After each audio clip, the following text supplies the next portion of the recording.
évidemment à tout le monde, sinon je prendrait trop de temps. Mais effectivement, peut-être avoir quelques réactions qui satisferont, je l'espère, quelques interrogations qui ont été posées. Alors, la question de ce qu'on a appelé la crise des Gilets jaunes. Évidemment, les maires ruraux de France ont été loin d'être indifférents, puisqu'ils étaient dans de nombreux endroits au premier plan. Alors, sous différents modes, une fois de plus, hein, tout à fait lucide et sincère avec vous. Pour certains, indifférents, voire méprisants, et pour d'autres, intéressés. Bon, ça a été mon cas. Il y a eu de nombreuses réunions, d'ailleurs, dans ma commune où il n'y en avait pas, mais il y en avait dans les communes voisines qui n'avaient aucun rendez-vous avec leurs élus, donc ils sont venus nous voir, puisque nous, on avait les portes et les fenêtres ouvertes, et ça se savait dans le pays, comme on dit. Hein.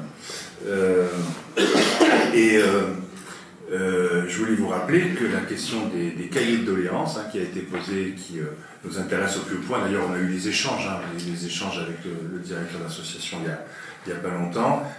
Marie Pochon, du groupe écologiste, avec donc aussi les élus du groupe Lyot, vont essayer de porter cette question de mise à disposition, hein, de ces doléances. Il faut rappeler que cette idée-là, c'est l'association des maires ruraux de France, c'est pas pour rien, c'est parce qu'il y avait quelques membres qui traînaient aussi du côté de l'APUC et qui étaient soucieux de la question des doléances, qui ont lancé ce mouvement, qui évidemment, par la suite, pas simplement sur la forme des doléances qui ont été reçues dans les mairies, puisqu'ensuite les autres associations d'élus de communes plus grandes, hein, ont embrayé, et effectivement, il y a eu le grand débat national. C'est pas simplement sur la forme, évidemment, que les doléances ont quelque part disparu. Cela dit, nous, on les a, hein, tout ça qu'on a recueilli, l'association des maires de France les tient à disposition, mais c'est aussi sur les solutions, finalement, sur des fractures territoriales, sociales, qui sont encore, évidemment, présentes aujourd'hui. Comme vous disiez, c'est une photographie, non, c'est vous qui disiez, une photographie d'avant le Covid, et qu'elle est évidemment aujourd'hui toujours aussi pertinente, cette photographie, cette demande. C'était à la fois une demande de démocratie, à la fois une demande qui revenait beaucoup sur les questions du pacte, du contrat social, souvent de demander mais où vont mes impôts, à quoi ça sert, etc. Avec l'envie pas simplement pas l'idée de supprimer les impôts, mais de savoir. Et d'ailleurs, cette question notamment de la participation de la contribution fiscale, comme chacun sait, elle est inscrite dans la Déclaration des droits de l'homme. Si nous comprenons tous que nos aînés ont vu que c'était évidemment un élément fondamental de cohésion sociale, à chacun selon ses moyens, et de comprendre aussi ce qui est fait de cette contribution. Je voudrais faire deux remarques importantes en répondant à deux questions, essayer d'être rapide. Il ne faut pas, je pense que c'est important, dans la vie en général, mais ce soir en particulier, de ne pas se tromper d'adversaire lorsque on a une colère, souvent légitime, et des propositions, quelquefois à opposer plus qu'à proposer. D'abord parce que nos hôtes ce soir, ça a été rappelé, ont eu, et notamment au moment de la question des retraites, une position tout à fait intéressante. Et moi, j'ai toujours, quand je vous disais que je suis lucide sur les maires qui jouent le jeu de la démocratie et ceux qui ne jouent pas le jeu, l'idée, c'est sur tout sujet de ce type-là, plutôt que de taper fort sur ceux qui font mal les choses, soutenons ceux qui annoncent des prémices et des comportements et des démarches bien plus positives, et c'est ce qui évidemment nous a intéressés. Il y a eu la question des compétences de l'élu, mais ça c'est notre richesse, justement.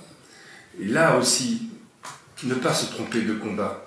Alors évidemment, c'est plutôt mon rôle de parler de la commune, et qu'effectivement, que ce soit la question d'un tirage au sort ou que ce soit la question d'un référendum. Alors oui, nous on en a fait 2, mais on en a fait 2 au terme d'un processus assez long de montée en connaissance des habitants, d'invitation effectivement à différentes heures pour que chacun puisse y participer. Et donc c'est pour ça que, même à l'époque, en 2018, une discussion que j'avais avec beaucoup de gilets jaunes, on différait sur la question du référendum d'initiative citoyenne, que nous, on a mis dans notre constitution municipale, bien sûr, mais qui finalement n'est pas utilisé par les citoyens dans notre commune, puisque, en fait, dans notre fonctionnement, à partir du moment où on peut s'exprimer dans un comité et qu'on a bien entendu le fait que l'initiative ne relevait pas uniquement de l'élu et qu'on pouvait chacune et chacun proposer quelque chose, et ben, l'espace finalement pour l'entendre et le porter plus loin, c'est-à-dire que si le collectif s'en empare, ben, on avance. Si évidemment vous êtes le seul à vouloir faire quelque chose et qu'il n'y a personne autour de vous qui veut le faire, hein, c'est comme dans un groupe qui a envie de jouer à cache-cache ou pas, s'il y en a qu'un qui veut jouer à cache-cache, il va le faire très longtemps, mais tout seul. Et donc là c'est pareil, c'est la question du collectif, évidemment, qu'il faut encourager. Ça m'amène à la question de ces collectifs qui se créent, qui sont aussi... alors parfois c'est une forme de repli, parfois c'est une forme, et c'est une lueur d'espoir. Et donc voilà, toutes ces questions m'amènent à plaider dans une seule direction. C'est de dire, là oui, la commune, alors évidemment, vous avez une commune plus ou moins grande, il y a des questions d'affrontement politique, il y a la notabilité, il y a des gens installés, il y a des informations auxquelles vous n'avez pas accès. J'ai tout à fait conscience de ça, quand moi je vous le dis. Mais ce que je vous dis, c'est emparez-vous de votre commune. Que ces collectifs qui font très bien les choses à 4 ou 5 dans une ferme et qui recréent une forme de cohésion sociale qui effectivement est totalement archipélisée dans notre pays, eh bien il faut qu'ils la présentent et qu'ils la proposent à l'échelle du village, à l'échelle de la ville. Et ça, voilà, on a réellement, lorsque on parle de cette fracture et de cette défiance entre toute une partie des citoyens qui se sentent abandonnés et puis le pouvoir politique tel qu'il est exercé et tel qu'il se durcit, ça a été dit ce soir, y compris dans les interventions évidemment à la tribune, et là il y a une porte d'entrée et c'est vraiment notre richesse. J'ai fait parfois visiter la commune à des délégations chinoises qui sont tout à fait intéressées de ce côté très pittoresque de gens qui peuvent depuis leur... Ah, vous habitez là, vous? Ben oui, j'habite là, oui.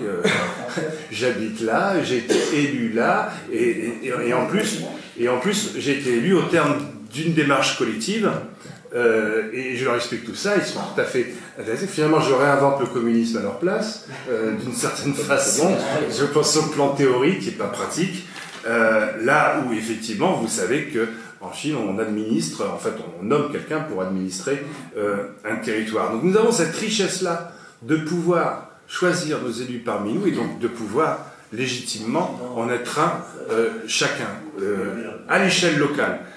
Et je crois réellement, et j'en reviens à la conclusion que je faisais tout à l'heure lorsque j'intervenais, je crois réellement que 35 000 communes, il se passe des choses où les citoyens reprennent plus ou moins les choses en main par rapport à toutes les revendications et toutes les choses qui ont été dites tout à l'heure, parce que la question de la démocratie, effectivement, c'est un préalable pour régler la question de l'eau, des ordures ménagères, tout ça. Pourquoi pas? Il faut remettre les choses à plat. Et pour pouvoir les remettre, il y a une institution qui n'est pas fermée et qui n'est pas inaccessible, je veux dire, pour l'ensemble des citoyens. Et que réellement, cet exercice-là, je vous encourage toutes et tous à le faire et à y aller franchement. Voilà. Merci beaucoup.